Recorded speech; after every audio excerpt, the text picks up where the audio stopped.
Hello, Dawnene Wilson. Hello, Jenil. How are Yeah, I'm doing pretty well. Nice to see you. Is it the right pronunciation, by the way, Donnie? you? Yes, and it's a long story, but my parents were Canadian. I can't even pronounce my own name, so however you want to pronounce it is good.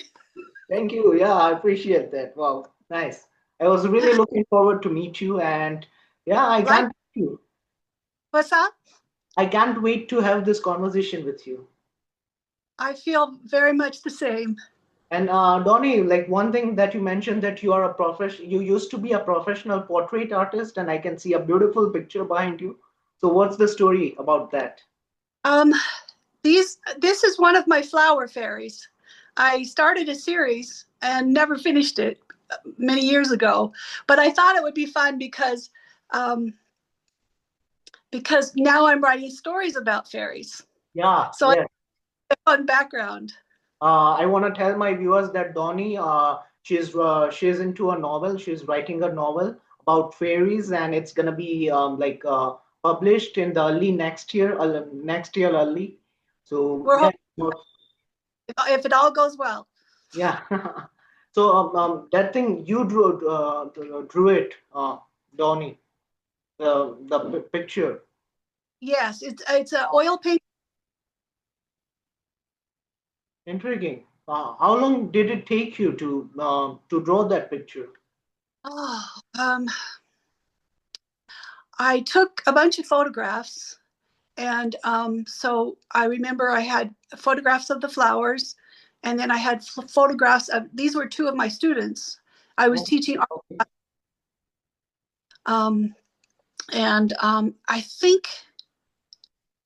Let me think. No, actually, these girls were not my students, but they were girls that I knew from church that I was teaching at church. So they came over and I put them in dress ups and asked them to take pictures out on my back patio. I had just a small condo. Um, and they thought it was so fun. You know, I told them what I was going to do with them. Intriguing. And Wow. uh, their mother, I remember their mother saying, "How fun to capture my girls at that moment in time when the world is still their oyster, you know, where everything is good and beautiful." And she was really happy that I had captured that time in her daughter's lives. Wow. So these two are like real girls, kind of Yes, students. yes, Wow, yes. intriguing. And like what I like, I'm not really into this. I'm not like into painting, but like people who are creative like you, they are kind of like space cadet. You know, they are lost in their world. So is it the same You case? know, so funny when I was in the drill team in high school, and at the end of the year they gave us awards, and the award I got was Space Cadet. Really? Wow. And I said, "How rude!" And they said, "No, it's just that you're up here all the time." Wow. So, Oh, Donnie, $1 million question that you have this, creativity, you have this skill inside you, but what made you to change your path? You know, why you don't do this anymore? well, the funny thing is from the beginning, my path was to do both. I mentioned to you that when I was at the university, I said to my advisor, "There's no major that is an artist slash illustrator. Excuse me, author slash illustrator." And he said, "You're right, there isn't." And I said, "Well, that's what I plan to do is be an author and an illustrator." And he said, "Well, why don't you design your own major?" Hmm. And so university and they can either accept or deny it.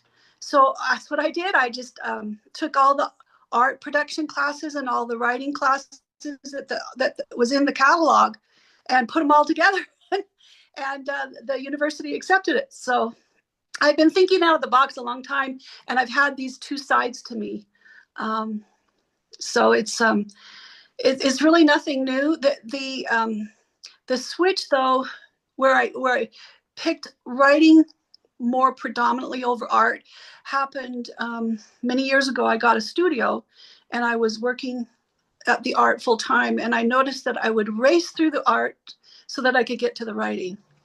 Oh, And okay. You know what? I think that my calling is the writing. So Mm, let's do a few years and see what happens. So okay.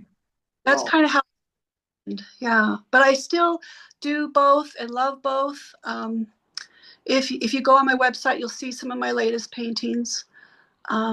Anyway, so yeah, I'm still got my hands in two pots. Intriguing. And prior to this transition, Donnie, like how long had you been doing this thing, like painting itself?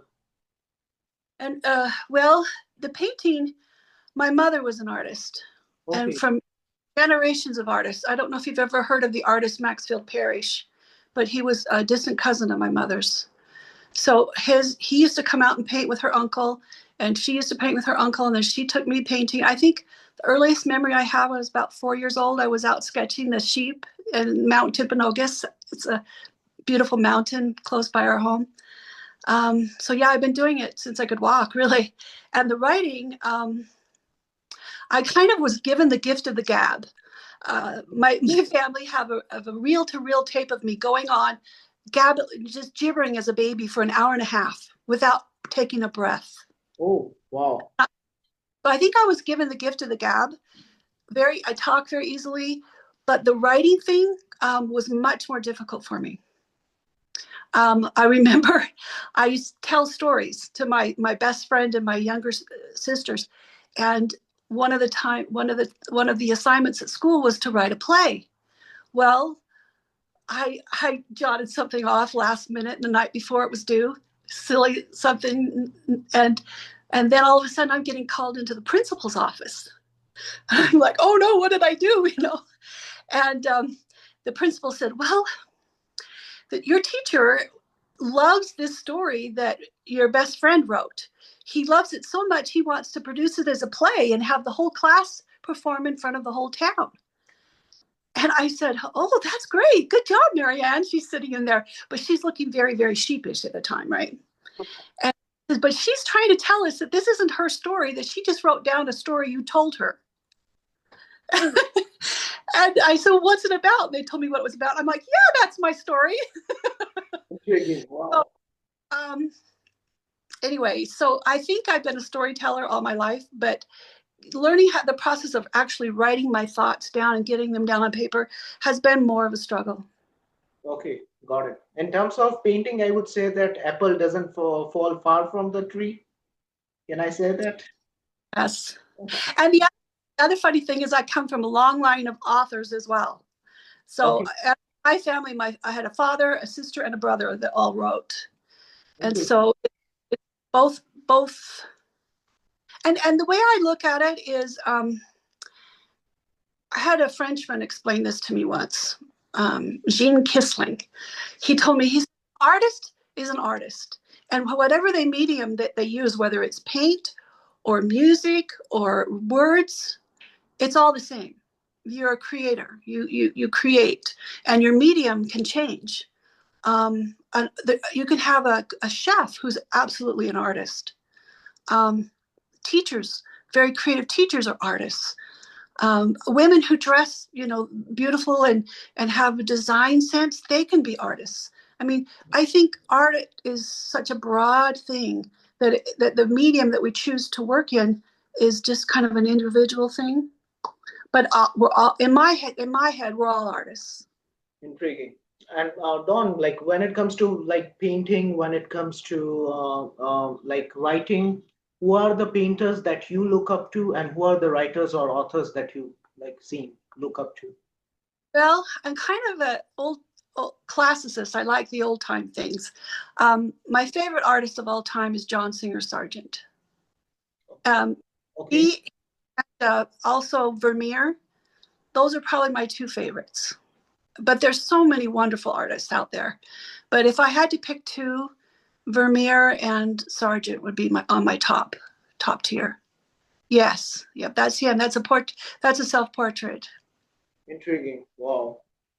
And I think one of the reasons I like them both is that they know how to direct the eye, so they get just the right amount of detail in that takes the viewer and brings them into where they want them to be. Hmm. So they're caught up in too much detail only when it matters. Does that make sense? So they're telling a story with their art, and the detail draws you in. I think that's why I like them. And that And my reminds Dawn, I was that reminds me of a question. Like I often see in the films and I often see in the series, like people, they stand in front of this painting like this and they try to observe, they try to see what are the thoughts of the painters in it. So how can you see that those kind of things inside that? um, well, they're just lots of little clues they leave. They oftentimes will put symbols in their paintings, and these symbols evoke certain feelings in people, and which is different from different cultures. What a symbol means in one culture, it may not mean the same thing in another culture. So, but the symbolism, the emotion, the just the colors, the vibrancy, the calmness. There's just so many aspects to painting. It's hard to, like they say, a painting paints 1,000 words. It's difficult sometimes to put that into words, and I think that's what you're doing as an author. Is you're trying to put those into words. You're trying to create an image, an evocative image, using only words. And you're hoping that your reader has an imagination that can picture these things inside their head. Back to the question, my favorite authors, I'll tell you in order. My first one I fell in love with was Robert Louis Stevenson, and he wrote Treasure Island and Kidnapped. And when I was in the 7th grade, I just fell head over heels for David Balfour, who was the main character in Kidnapped. And then there was another book called David Balfour, and then there was The Black Arrow. And I just thought, this is my ideal man. David Balfour is my ideal man. So anyway, Robert Louis was my first love. And then in high school, I fell in love with John Steinbeck. Okay. I still really enjoy him. John Steinbeck and F. Scott Fitzgerald, just two of my favorites. And then in college, I fell in love with Willa Cather. She's an American author. Her movies, her books weren't, she never allowed any of her books to be made into movies. And so the first movie that came out with hers was after she had died, after she had passed. And it was a made for TV movie. It wasn't the greatest. I don't think her novels have ever been captured in a movie. I've never felt the way, well, that one movie was okay, but it didn't make me feel the way her novels did. And then, Leo Tolstoy. It's got to be War and right up. I tried to get through War and Peace 2 or 3 times. I never made it, but I just love Anna Karenina. To me, it's one of the greatest novels ever written. Interesting. Yeah. And what's the genre of it? So, of my writing? Come again, Dawn? Of my writing? No, of War and Peace. Oh, of Tolstoy. Anna Karenina is, I would, gosh, what would you classify? I guess it's a type of romance, but it's not a romance. It's a romantic drama. Does that make sense? So there's romance there, but it's a drama. It's not a happy ending. Got it. Yeah. And coming back, romance means happy ending, but romantic drama means there's romance in it, but it's not necessarily a happy ending. Yeah, kind of like Romeo and Juliet, where both of the characters die. Dramatic romance. Yep. Wow. And coming back to your novel, Dawnene, I guess it has to do with keeping your inner child alive. That kind of. This is the funny thing. Back to the story that when my friend stole my story and put it into a play. So this play got produced for the whole town, and at the night after the play was produced, I'm 4th grade. I'm literally like 10 years old, and the whole town, all of the teenagers from town just descend on me, and they're like, "We heard this is actually your story. Is that true?" And I said, "Yes." And they said, "Well, okay, there's a princess and there's 7 fairies and 3 witches. So you must be the princess. Your 7 sisters are the 7 fairies, and that must mean the witches are your parents and your brother. And they're just like, they've got it all figured out, right? And I'm just standing there completely dumbfounded, not knowing what to say, but I don't deny it enough, right? I guess. So the rumor goes through the whole town. Needless to say, I was punished severely. And I didn't even write it down. But I was ordered to never write another fairy story, ever. The rest of my life. So, needless to say, it took a lot of years of healing to come back full circle and write the stories that I have always had in my heart. And kind of the way I look at it is that, we have that inner child. All of us grown-ups, we have that inner child. But sometimes the grown-up heart needs a lift, Sometimes life gets really heavy. And just like when we were children, how those fairy tales gave us a lift and were so enthralling. I thought we need to have those for grown-ups. And then, sorry, this is such a long answer, but we also need more stories about the fairies. Because almost every story I've ever written, the fairy is a very side character, kind of a past character. They're never front and center. So I decided I was going to tell a fairy tale, a fairy story. So it's a fairy tale, a fantasy, but it's also about fairies. Intriguing. So are they going to be damsels in distress or? Different. We have a damsel. She's in distress, but she has a lot of gumption, and she is not going to let life get her down. She's just keep on trying. I wish I could remember her motto. I wrote it. I'd remember it. I'm going to have to commit that one to memory. But she just has a motto that, just in essence, just because we feel broken doesn't mean we can't move forward, and we can't look at the future, and we can't, believe in finding, having our dreams, having our dreams. So anyway, I had a boyfriend at 20, when I turned 20. I remember that night. He came to pick me up to take me on a motorcycle ride. And he said, "What is wrong with you? Why are you so depressed today? You're just not yourself." And I said, "Well, I just turned 20. That means I have to grow up and be a grown-up now." And he said, "Who told you that? Who told you that? That's not true. You never have to grow up." And I laughed and I laughed, and I thought to myself, I was the 7th of 9 kids, and I watched all my siblings grow up, and they all grew up and became responsible adults and were so dang boring. Yeah, definitely. I decided at that moment in time, I was not going to grow up, no matter how old I got. And so you can blame it on my boyfriend when I was 20. Yeah. Your story reminds me of that. I'm not sure whether you used to watch it or not, but I watch it. Friends, where Rachel celebrates her 30th birthday, and she feels like she is too old. She's 30. She makes a big deal out of it.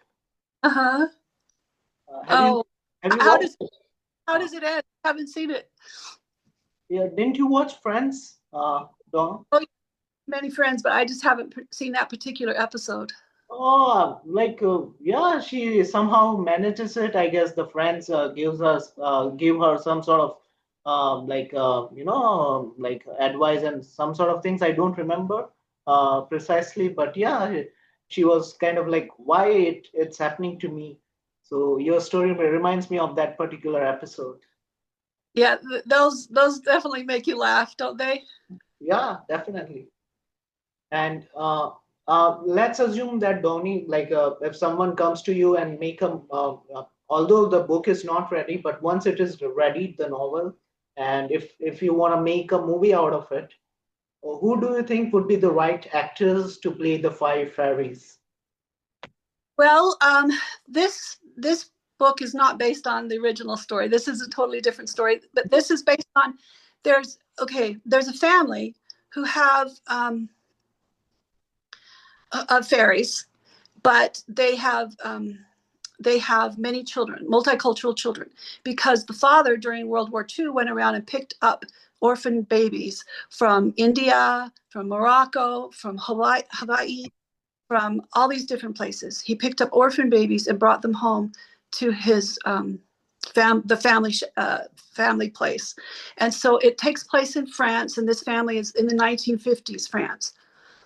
But they have anyway, I don't want to give too much away, but they are on the peripheral of the story because they are time travelers. So they go in and they are searching for, I'll just say they're searching for lost pearls. And then I'm just going to not tell you anything about what that means. Yeah, I don't want you to do that.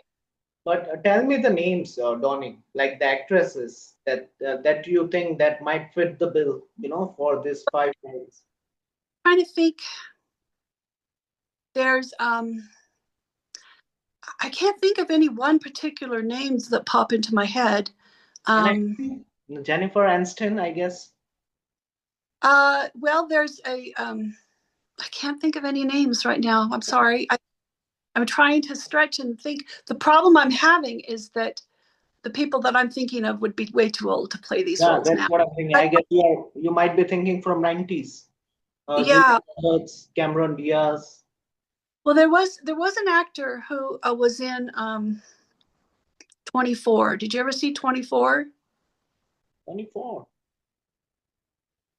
Well, it has Kiefer Sutherland is the main actor, but there was the bad guy had a son, and he was just gorgeous. And when I was writing this Indian character, he's who I was thinking of.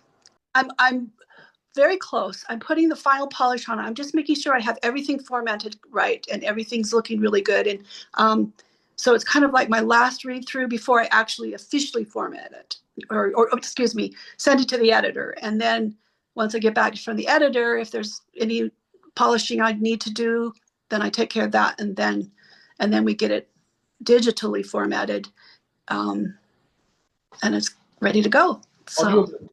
You want to do it in the audiobook, like on Kindle, I guess. I would love to. We'll start out probably with the ebook.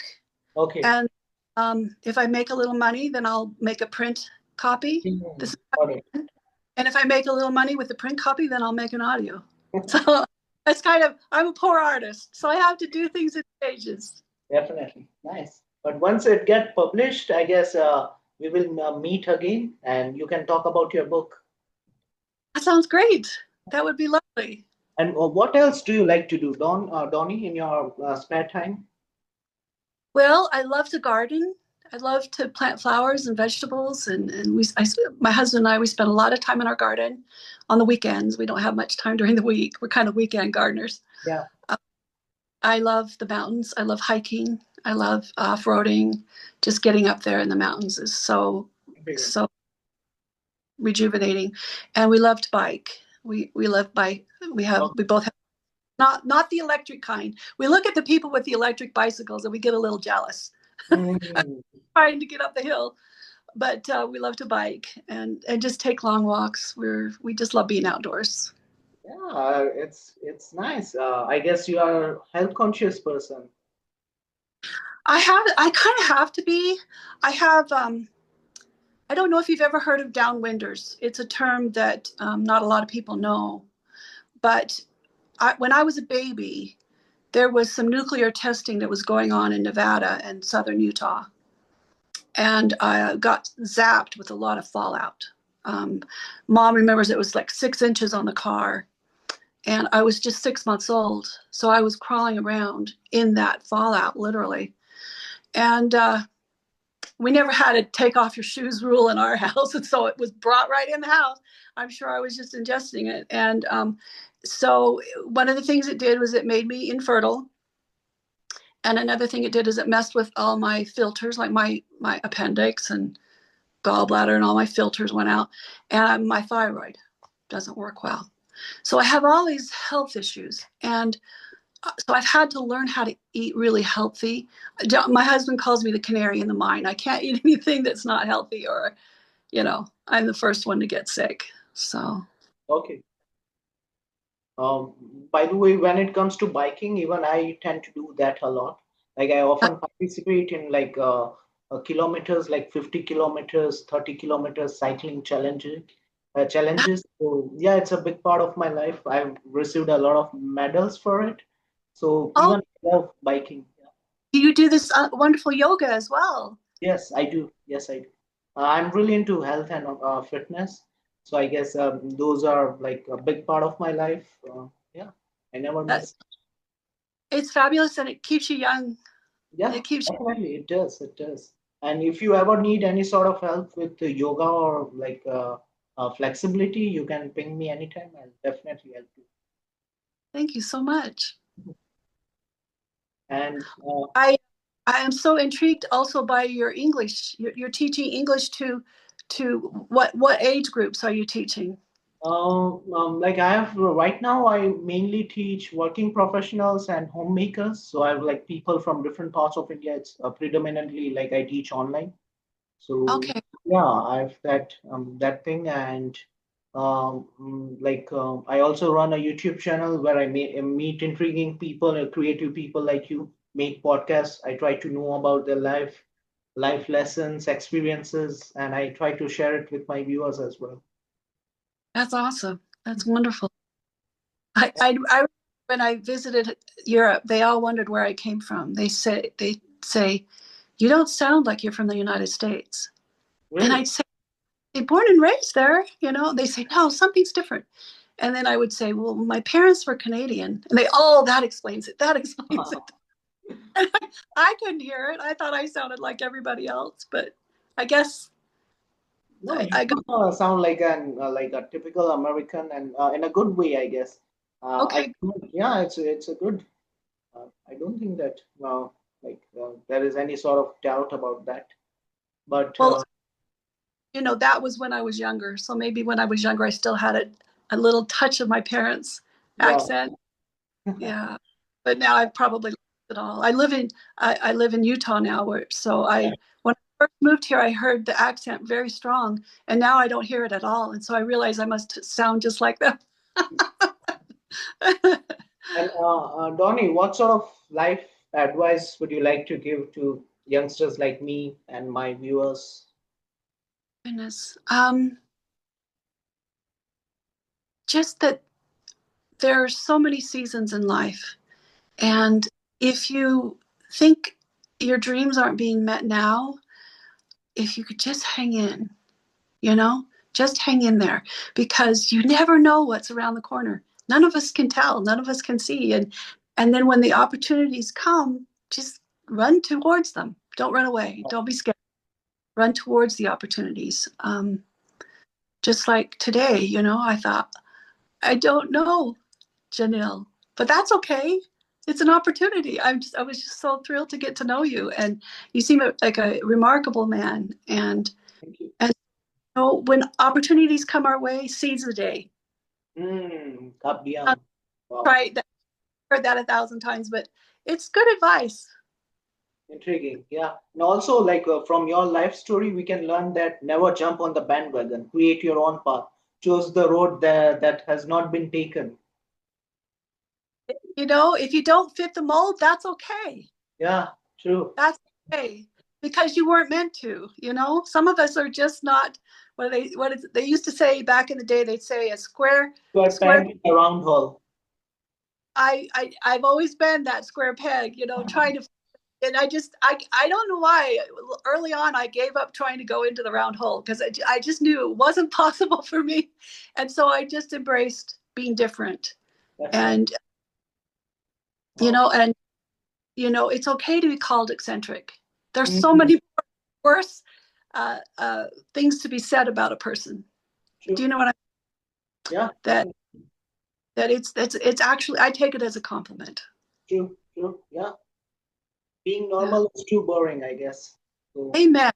Amen. And on that note, Dhoni, thank you for being a part of this podcast. I genuinely learned a lot of things from you, specifically your life experience, the kind of things that you do, that portrait. I mean, again, I would like to compliment that portrait of yours. It's really top notch. Thank you So so much.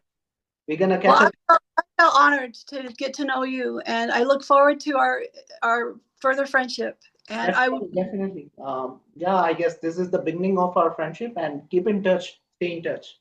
That sounds wonderful. Take care. Bye. Thanks. Bye bye.